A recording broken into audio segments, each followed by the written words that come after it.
네, 지난 시간까지는 우리가 붕당 정치에 대해서 알아봤고요. 이제는 붕당에 이어서 탕평, 그리고 탕평체, 그리고 제도 정치까지 좀 알아보도록 하겠습니다. 지난 시간에 비해서는 좀 간단하게 그리고 덜 복잡하게 설명할 수 설명하고 그리고 이해하실 수 있을 것 같아요. 그럼 시작해 보겠습니다. 지금 환국을 통해서 서인 세력이 집권을 하고 있는 거죠. 근데 이 서인이 또 한번 의견이 나뉘게 되는 계기가 있는데요. 남인들을 어떻게 이제 처리할 것이냐를 가지고 의견이 갈리게 됩니다. 그래서 소론과 노론으로 갈리게 되는데요. 이 소론 같은 경우는 경종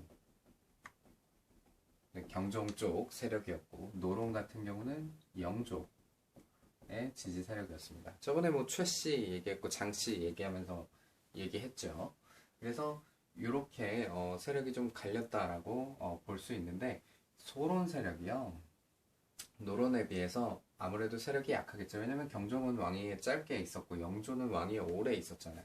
그러니까 소론이 한번 그 반란을 일으키게 됩니다. 근데 반란을 소론만 일으키는 게 아니고 여기 남인 세력까지 합세해서 이인좌,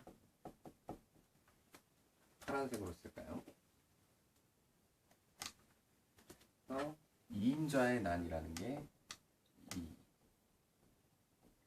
인좌의 난이라는 반란이 영조 때 일어나게 되는데요.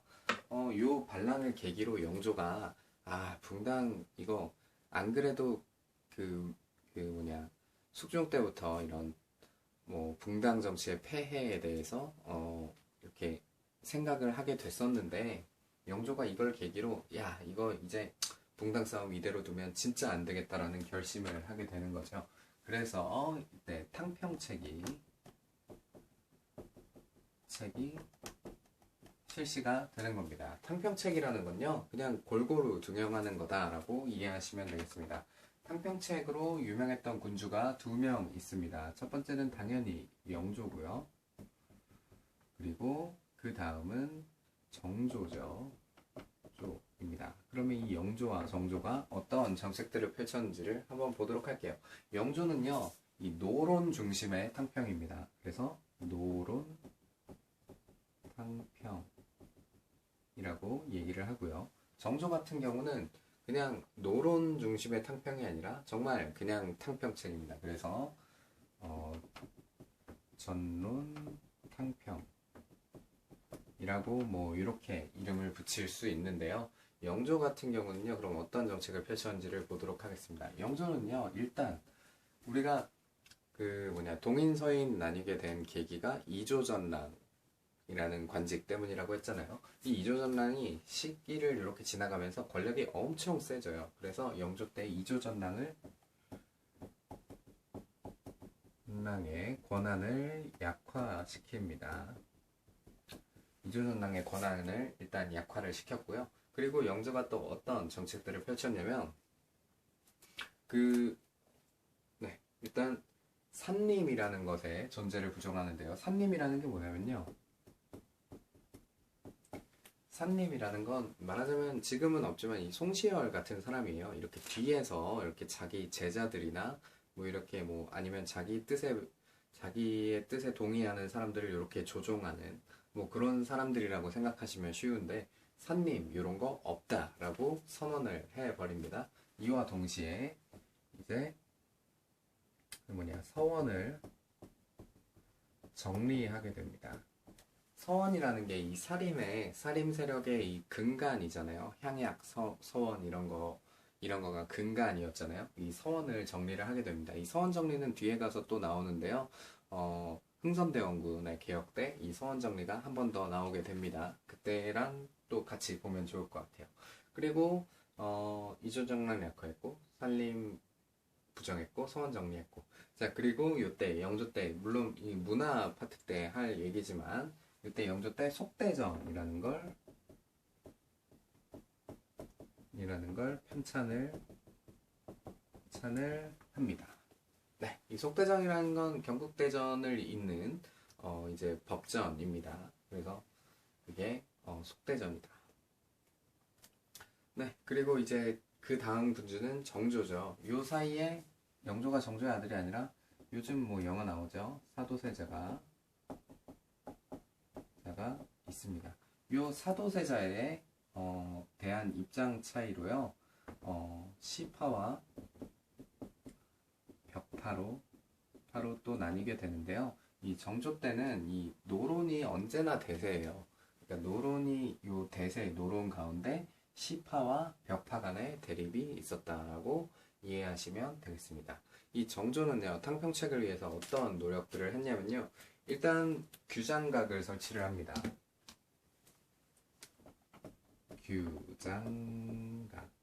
이 규장각은요, 쉽게 생각하면 이제 뭐 세종의 집현전, 그리고 성종의 홍문관, 그리고 정조의 규장각, 이 정도로 생각하시면 되겠는데요. 규장각에서 실시했던 것 중에 초계 문신제라는 게 있어요.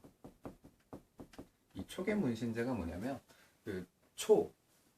어린 관료들을 규장각에 모아서 정조가 이렇게 직접 가르치거나 또 시험을 보거나 해서 이 문신들을 그 젊은 문신들을 에게 왕이 직접 가르치는 거예요. 그게 어떻게 되겠어요? 왕의 사상을 주입하는 거잖아요. 이제 내 뜻에 맞는 사람들을 길러내겠다라는 거죠. 그래서 규장각에선 초계문신제라는 걸 했다라는 거 기억해 두시고요. 그리고 이제 서얼들이 어느 정도 권한이 올라갔다.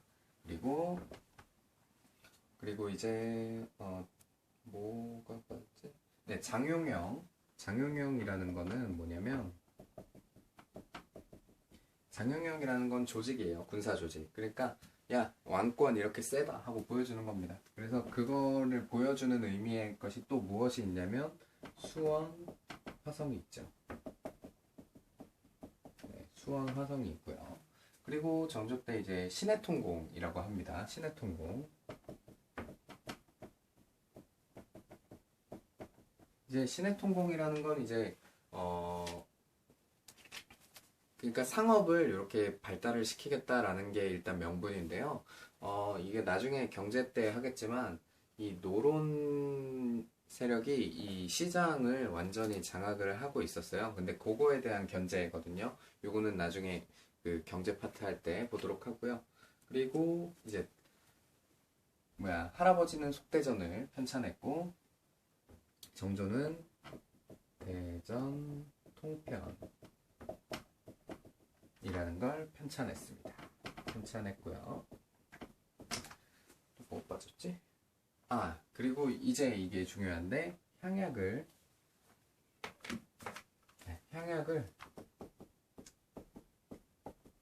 이제 수령이 통제하게 됩니다. 그러니까 향약이라는 건 향촌의 약속이라 그랬잖아요.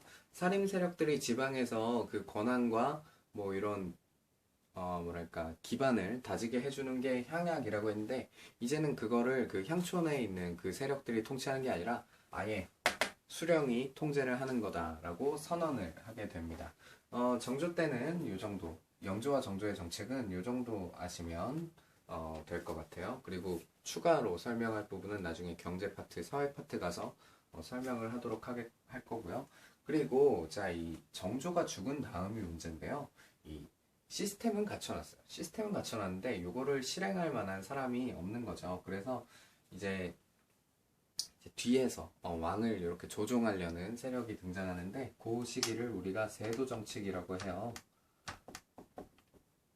이 세도정치 기간 때는 몇몇 가문에 의해서 이 조정이 쥐락펴락이 되는데 그 대표적인 가문이 안동김씨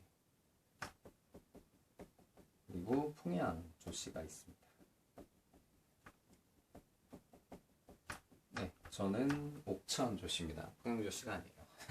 네, 이 세도정치 기간에는요 비변사라는 게 이제 절대 기구가 되는데 이 비변사는요 나중에 그 임진왜란 공부할 때 볼 건데요. 이 원래 있던 기구예요. 그러니까 뭐 군사적인 논의를 하던 기구인데 이게 을묘외변을 계기로 되게 그 중요한 부서로 이렇게 올라가거든요. 근데 이 비변사가 세도 정치 기간에 완전히 뭐 예를 들면 이제 최충원의 교정도감처럼 이렇게 비변사에서 절대적인 권력을 행사를 하게 됩니다. 비변사 중심으로 돌아갔다. 근데 이 세도 정치 기간에는 어떠한 폐해들이 있었냐면 일단 삼정의 문란이라는 게 있어요. 빨간색으로 쓰죠. 이번에는 삼정의 문란. 삼정이라는 건 무엇이냐? 일단 전정, 군정, 그리고 환곡입니다.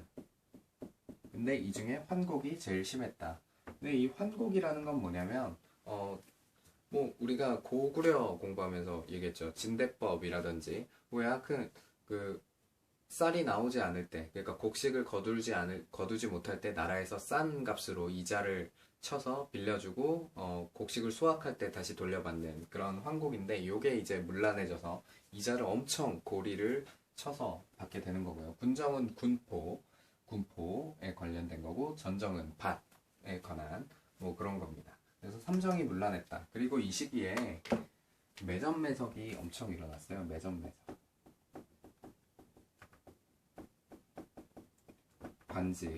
관직을 사고 파는 거죠. 관직을 사고 파는 거예요. 그러면은 내가 지금 이만큼 돈 들여서 이 관직을 샀으면 뽕을 뽑아야 되잖아요. 그러면은 자연스럽게 밑에 있는 백성들 쥐어뜯게 되는 거죠. 그러면 이렇게 살기 힘든 시기가 왔는데, 요 시기 이러한 이런 힘든 것들 때문에 등장한 사상들이 있습니다. 첫 번째로는 예언 사상이 있어요. 이제 예언 사상은 이제 미래에는 어떻게 될 것이다 하고 예언하는 건데, 대표적인 것으로 일단 미륵신앙이 있고요. 그리고 이건 책 이름인데요. 정감록이라는 책이 있었습니다. 이 정감록이라는 건요, 정씨의 시대가 온다라고 생각하시면 돼요. 그러니까 이제 지금 이씨의 조선이잖아요. 근데 정씨의 미래가 올 것이다 라고 뭐 예언하는 그런, 그때 당시에 굉장히 유행했던 그런 책이었습니다. 그리고 예언 사상 말고 또 평등 사상이 등장을 하는데요. 이 평등 사상은 크게 두 가지로 볼 수가 있을 것 같아요. 서학으로, 일단 서학, 빨간색으로 쓸까요? 이 정감록 요거 포인트입니다. 요 시기를 이해하는 자료예요. 서학, 그리고 동학. 서학은요, 천주교예요. 천주교.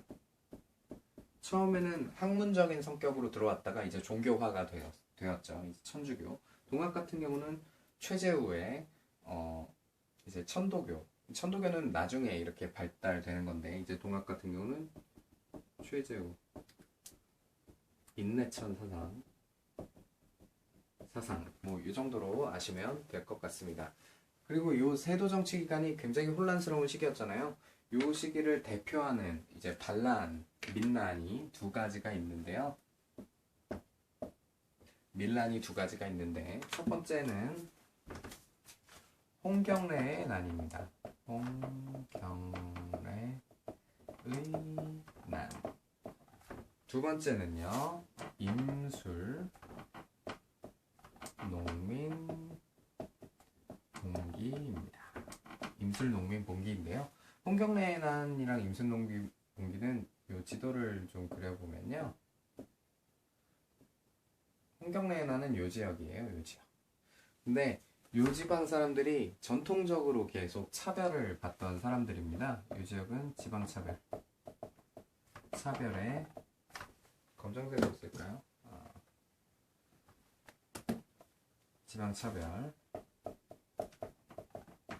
차별에 이제 불만을 가진 사람들이 일으킨 난이고, 그리고 이 주도 세력은 몰락한 양관. 홍경래가 몰락한 양관이었어요. 플러스 광산 노동자 플러스 농민. 이 정도가 될 것 같고요. 임술 농민 봉기는 어디서 일어났냐면 전주예요. 전주. 그리고 이 임술농민병기 이후의 것을 아셔야 되는데, 일단 안찰사를 파견하게 됐고요. 안찰사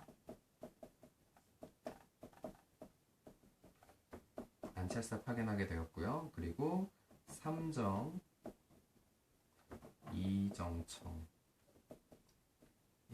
기구를 설치해서 이제 농민들의 뭐 불만사항이나 이런 걸 들어주는 기관을 설치를 하게 됩니다. 이 시기는 좀 간단하게 볼 수 있었죠. 서인, 그리고 노론, 소론, 노론으로 갈렸고, 노론은 다시 한번 시파, 벽파로 갈린다. 근데 요거는 사도세자, 여기는 남이. 사도세자를 어떻게 대하느냐의 관점에서 갈린다. 그리고 영조는 이런 거 했고, 정조는 이런 거 했다. 그리고 이후에, 정조 사후에 세도정치 기간이 오는데, 가문, 적은 수의 가문에 의해서 나라의 정책이 좌지우지되던 그런 기간이다. 이런 것들, 이런 폐해 때문에 이런 게 등장했다. 그리고 민난으로 이어졌다라는 거 알고 계시면 되겠습니다. 네, 다음 시간부터는 이제 경제, 사회, 문화 부분을 좀 볼 텐데요. 조선 같은 경우는 이렇게 딱딱딱 끊어서 경제 끊고, 경제랑 사회 끊고, 문화 끊고, 그리고 마지막으로 남은 이제 임진왜란, 뭐 정묘호란, 병자호란 이렇게 합쳐서 이렇게 대외 관계와 묶어서 이렇게 설명하도록 하겠습니다. 수고하셨습니다.